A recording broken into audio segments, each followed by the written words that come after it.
जय हिंद मेरे प्यारे साथियों, कैसे हो आप सब। उम्मीद है आप लोग बहुत ही मस्त होंगे और आपकी पढ़ाई भी बहुत मस्त तरीके से चल रही होगी। तो जैसा कि आपको पता है कि बहुत ही न्यूज़ चैनल के माध्यम से जो आपको जानकारी मिल रही है, और एडीजी का जो बयान आया था उसमें दरोगा की भी वैकेंसी है, और सिविल पुलिस की वैकेंसी है, फायरमैन की भी वैकेंसी है, और पीएससी की वैकेंसी है। तो आज हम इसमें बात करेंगे जो यूपी पुलिस की वैकेंसी आने वाली है कांस्टेबल की, तो इसका सेफ स्कोर क्या हो सकता है और आप कैसे पहुँच सकते हैं, और कौन से इंपॉर्टेंट टॉपिक हैं जो आपको देखना चाहिए। तो थोड़ा मेजर हम ऐसे बात करेंगे कि जो आपको बिल्कुल पढ़ना ही चाहिए। तो सबसे पहले अब हम बात करेंगे हिंदी की। तो वीडियो शुरू करने से पहले मैं बता दूं कि आपको चैनल पर नए तो चैनल को सब्सक्राइब कीजिए और वीडियो को लाइक कर दीजिए। ऐसे ही आपको कंटेंट मैं लाता रहता हूं। तो सबसे पहले बात करते हैं हिंदी की। तो कितने क्वेश्चन आपके आते हैं। तो हिंदी के आपके जो है 37 क्वेश्चन आते हैं। तो आपको इसमें कितना टारगेट बनाना चाहिए जिससे कि आप यूपी पुलिस में एक सिलेक्शन लेने के लिए बिल्कुल कंफर्म हो जाए कि मुझे बस इस बार से कोई रोक ही नहीं सकता है। तो आप कम से कम इसका टारगेट बनाइए 30 प्लस। अगर 30 से अगर आप कम जा रहे हैं तो आप यूपी पुलिस का सपना जो देख रहे हैं वो छोड़ दीजिए, क्योंकि हिंदी बहुत ही ईजी आती है। आपको इसमें क्या क्या देखना चाहिए, देखो इसमें जो है आपके मेन टॉपिक ये है कि पुरस्कार जितने भी होते हैं तो वो आपको अच्छे से पता होने चाहिए। और इसमें आपको क्या पता होना चाहिए, विलोम शब्द भी आते हैं, ये भी पता होने चाहिए। ठीक है। और जो मेजर टॉपिक जो जिनसे क्वेश्चन बिल्कुल आपके गलत नहीं होने चाहिए। ठीक है। और जो है पर्यायवाची भी आती है आपके में। ठीक है। पर्यायवाची भी बहुत अच्छे से पता होना चाहिए। और आपके में इसमें रस भी आता है, छंद भी आते हैं, और वैसे मेजर टॉपिक हैं। और आपको सबसे ज़्यादा इसमें हिंदी में क्या ध्यान देना है कि जैसे कि क्वेश्चन आ जाता है कि स्वर कितने प्रकार के होते हैं। ठीक है। स्वर कितने प्रकार के होते हैं, ठीक है, ये आ जाता है क्वेश्चन। पूछ लेंगे व्यंजन कितने प्रकार के होते हैं, स्पर्श व्यंजन कितने प्रकार के होते हैं। तो आपको प्रकार बिल्कुल याद करना है, और मैं इसके लिए एक वीडियो लेके आऊँगा, क्योंकि मेरा नोट्स बनाया था, क्योंकि मैंने जो दिया था एग्जाम तो मेरे एग्जाम में भी आए थे। तो हम आपको जितने भी पूरे हिंदी में जितने प्रकार पूछे जाते हैं, छंद के प्रकार, रस के प्रकार, और ये हर चीज़ आपको लेके आएंगे, पूरी हिंदी कंप्लीट कराऊंगा मैं। अगर आप वीडियो पर नए हैं तो चैनल को जरूर सब्सक्राइब कीजिए, वीडियो को आप लाइक कर दीजिए। अब बात करेंगे तो हिंदी आपकी 30 अगर आप क्वेश्चन प्लस कर रहे हैं, अगर आप मेरे साथ जुड़े रहेंगे तो आपको हम 30 प्लस करा क्वेश्चन मानूंगा। और अब बात करते हैं मैथ की। तो मैथ के बारे में आप कितने क्वेश्चन करना है। मैथ में 19 क्वेश्चन आते हैं। आपके जो सिलेबस में 37 क्वेश्चन दिए हैं, पर आते कितने हैं, 19 क्वेश्चन आते हैं। तो मैथ के 19 क्वेश्चन में आप कितना कर ले कि जिससे कि आप एक वर्दी पाने का जो सपना है आपका पूरा हो जाए।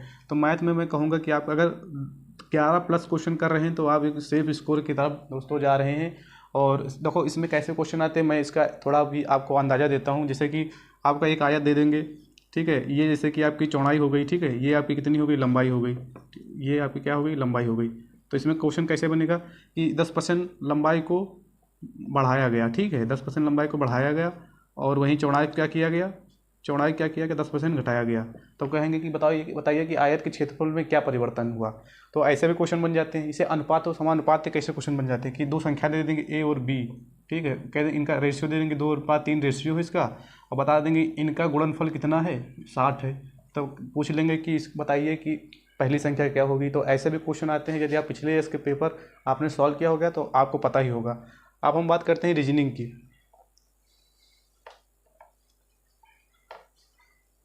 रीजनिंग में कितने क्वेश्चन आपके आते हैं। रीजनिंग में आपके जो है 56 क्वेश्चन आते हैं। पर सिलेबस में कम दिए हैं, पर इसके जो मैथ के क्वेश्चन है जो रीजनिंग में पूछे जाते हैं, तो आपको बहुत ही अच्छे से पता होना चाहिए। तो अगर रीजनिंग में कितना कर लेंगे जिससे कि आप एक बिल्कुल सेफ स्कोर के पास पहुंच जाएं, तो ये कम से कम आप 45 प्लस ही टारगेट रखिए, क्योंकि रीजनिंग और हिंदी ये स्कोरिंग पार्ट है। अगर इसमें आपने बिल्कुल चूक कर दी तो आप सिलेक्शन लेने से दूर हो जाएंगे। यदि आप जीएस में थोड़ा वीक हैं तो आप चल जाएगा, आप सिलेक्शन 100% ले सकते हैं, मैं आपसे दावा कर रहा हूँ। और तो अब बात करते हैं रीजनिंग के आपको मेन टॉपिक कौन कौन से देखने हैं, जैसे कि आपको जो सभी लोग नहीं कर पाते हैं वो आपको करना है। अगर सिलेक्शन लेना है तो जो अलग हटके करता है वही सिलेक्शन ले सकता है। तो आपको क्या करना है कि आपको घड़ी बहुत ही अच्छे से पढ़ना है, ठीक है।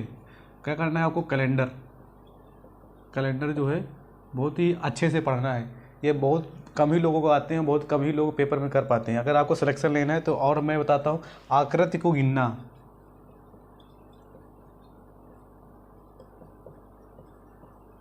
ठीक है, और ट्रिक भी बताते हैं, पर उससे ज़्यादा आपको प्रैक्टिस भी करना है। जो फ्री टाइम है तो आपको बहुत ज़्यादा। और इसके बाद में क्या किस पे ध्यान देना है कि एनोलॉजी जो आती है, ये क्वेश्चन ऐसे होते हैं एनोलॉजी की, इसमें नए क्वेश्चन बनते हैं हर बार। कोई बुक में आपको देते हैं पर उससे कम ही रिपीट होने के चांस होते हैं, पर जितने आप नए क्वेश्चन बनाने की कोशिश करेंगे, जैसे कि दे देते हैं कि उत्तर प्रदेश की राजधानी लखनऊ है तो झारखंड की राजधानी क्या होगी, ऐसे मतलब वो अपने हिसाब से नए क्वेश्चन बनाते हैं। आपको किसी बुक में नहीं मिलेंगे, पर इसका टाइप जरूर मिलेगा आपको। और आपको जितना ज़्यादा से ज़्यादा आप क्वेश्चन ढूंढ सकते हैं, जितने ज़्यादा प्रैक्टिस करेंगे उतना आपका दिमाग खुलेगा और आप रीजनिंग में एक बेहतर ही स्कोर करके आएंगे। तो आप बात करते हैं जीएस की। तो जीएस में कितने क्वेश्चन आते हैं आपके? 38 क्वेश्चन आते हैं। तो जीएस में देखो आपको कैसे पढ़ना है, तो मैं बताऊं, आपको एक पास लूसेंट बुक होगी, ठीक है, लूसेंट बुक होगी, ठीक है, प्लस आपके पास कोई ऑब्जेक्टिव बुक हो, ठीक है, उससे आप पढ़िए। तो आप बात करते हैं कि लूसेंट का पढ़ने का तरीका आपको कैसा होना चाहिए। तो सबसे पहले आपको क्या करना चाहिए कि जैसे कि इतिहास है, इतिहास में जो है मेजर कितने 3 भाग हैं, ठीक है, कितने भाग हैं, 1 2 3। तो 3 भागों को आपको डिवाइड कर लेना है, ठीक है। 3 भागों को आपको ऐसे डिवाइड करना है कि आज मुझे इतने दिन में जैसे कि आपने एक टारगेट बनाया कि 5 दिन में मुझे प्राचीन भारत को पढ़ना है, उसी में एक बार रिवीजन भी करना है, ठीक है। जैसे 4 दिन में आपने प्राचीन भारत को पढ़ लिया तो 1 दिन में इसको रिवीजन करिए। यदि आप लूसेंट बुक है तो आप बहुत जल्दी पढ़ डालेंगे और बहुत जल्दी इसको रिवीजन भी कर सकते हैं, क्योंकि बहुत ही कम दिया है और बहुत ही सेलेक्टिव चीज़ें दी है लूसेंट पे। जो है मैंने जो है आपके लिए सीरीज चालू की है, गरीब रथ नाम सीरीज से आपका मैंने स्वराज का उसका कंप्लीट किया है, जो अभी मैंने शुरुआत वीडियो में बताया था। तो आपको पहले उसको देखना है अच्छे से, और मैं बता रहा हूँ कि जितना मैं करा रहा हूँ उतना आपने कर लिया और लूसेंट बुक और ऑब्जेक्टिव बुक को हल कर लिया तो आप 38 में कम से कम 25 क्वेश्चन करके आएंगे। और बात करते हैं कि करंट अफेयर, जो करंट अफेयर आपको पढ़ना है, कहाँ से पढ़ना है?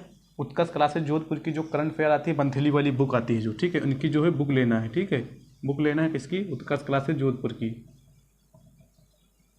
वो ले लेना है आपको। और कोई नहीं पढ़ना, स्पीडी बुक नहीं पढ़ना, क्योंकि स्पीडी बुक में जो है डायरेक्ट बस क्वेश्चन आंसर दिए हैं, उससे आपको पढ़ के कुछ नहीं बोला सकता है।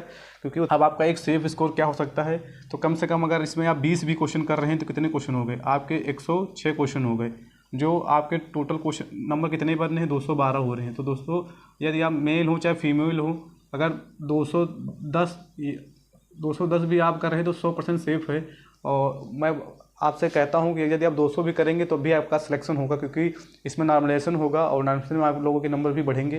तो उम्मीद है कि आप सभी लोग 200 अपना 210 टारगेट बना के रखेंगे और तभी आपका सिलेक्शन हो सकता है। क्योंकि आप यदि 200 ही अगर आप अपना टारगेट रखेंगे तो 200 पे 200 कोई नहीं पहुँच सकता, हमेशा याद रखना। आपको अपना टारगेट बड़ा बनाना है। तो उम्मीद है कि आपको ये वीडियो पसंद आया होगा। अगर वीडियो पसंद आए तो वीडियो को लाइक कीजिए, चैनल को सब्सक्राइब कीजिए। तो मिलते हैं फिर नेक्स्ट वीडियो में, जब तक के लिए जय हिंद।